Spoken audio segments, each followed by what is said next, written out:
location, yung mga venue. Kasi hanggang ngayon ay marami pa ang hindi nakakaalam kung gaano ba kalawak yung National Rally for Peace na isinagawa noon pong Lunes. Ha? At siyempre, para makita rin natin kung ilan ba ang dumalo sa bawat venue. Kasi nagkaroon ho ng computation eh. May mga formula po dyan na ginagamit ang mga otoridad. Kino-compute nila yung area.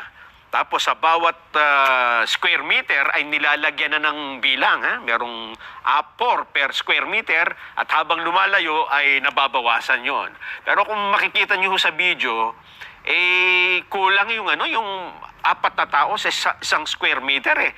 May mga lugar, ayan, katulad dyan, na siksik ang tao. Ayan, Iligan City, Isabela, 50,000. Lipa City, 30,000. Legazpi pala yun. Ilocos Sur, 85 to 90,000. Cebu City, 45,000.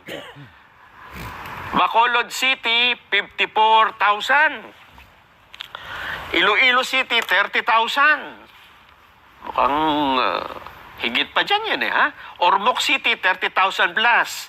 Ayan, may mga nagtansya niyan. Butuan City sa Agusan del Norte, 30,000.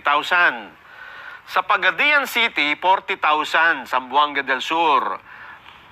Cagayan de Oro City, 34,000. LGU ang nag-compute. Sa Davao City, 370,000. Mukhang, oo nga, no?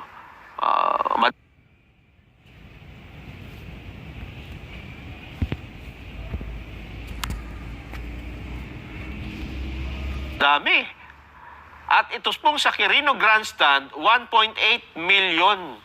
Ayun. Kasi makikita nyo dyan sa grandstand, ang naku-capture lang dyan ay yung kita ng camera eh. Pero tingnan nyo yung mga ilalim ng puno. Oho, may mga tao din ho dyan. Puno pa rin ho ng mga tao yan. Makita yung dulo, alpakalayo na. Kaya, iyan po ang ilan, ha? Ito pa. Puerto Princesa, 30,000.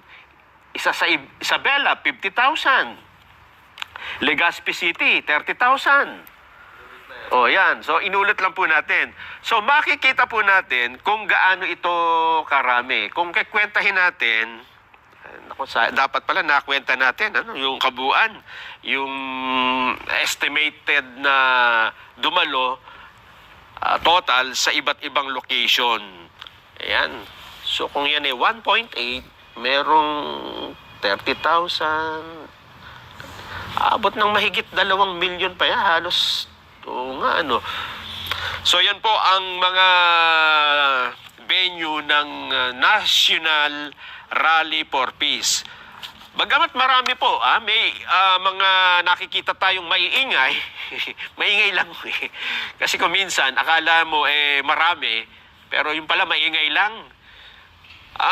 Maraming maingay na kung ano-anong komento tungkol sa nangyaring National Rally for Peace.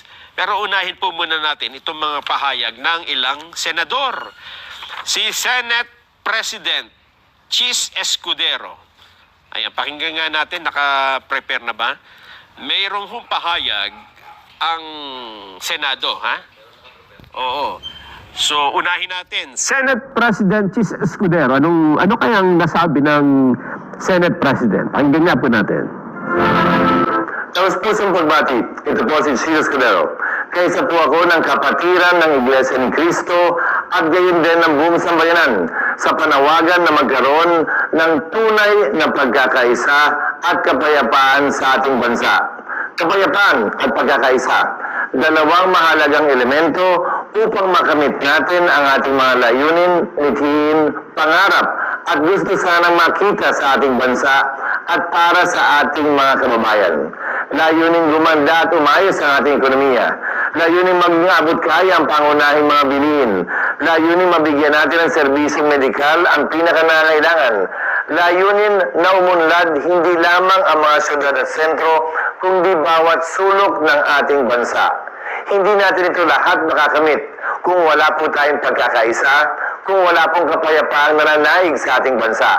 Ito po ay makakamit natin sa pamamagitan ng pagsasantabi ng anumang mga personal na opinyon o kagustuhan natin na iba at taliwas sa gusto at opinyon ng ating kapwa Pilipino. Pagsasantabi ng ating personal na mga interes alang-alang sa mas nakatataas na interes ng ating bansa at ng ating mga kababayan.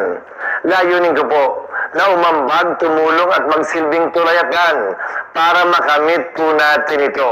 Hindi sa malayong hinaharap, pero ngayon at dito mismo. Binabati ko pong muli ang Iglesia ni Cristo, gayon din lahat ng nanguna para magkaroon ng ganitong pagtitipon at panawagan, hindi lamang para sa ating mga leader, pero sa bawat isa sa atin. Maraming salamat po at magandang araw sa inyong lahat. Senate President Chis Escudero. Kaya hindi ko maintindihan yung iba no, na kung saan nila hinuhugot yung kanilang pagtutol sa National Rally for Peace. May nagsasabi na, naku pagka ba sinunod na, tama ba yan na susundin natin yung panawagan sa National Rally for Peace na baguhin ang konstitusyon? Ha? Gusto ba nilang baguhin ang saligang batas? Delikado yung ginawa nila na yan. Asan nyo? Tingnan nyo, ha? Mabuti pa ang Senate President na intindihan kung ano yung layunin ng rally. Una, hindi ho namin binabago ang saligang batas. At hindi namin hinahagkaan kung ano man ang mga dapat na gawin ng mga nasa pamunuan. Ang gusto natin, ang sinusulong natin, kapayapaan. Number 1, pagkakaisa. At kung yan nga ang magkasama, sabi nga ng senador, peace and unity, ayan ang susi sa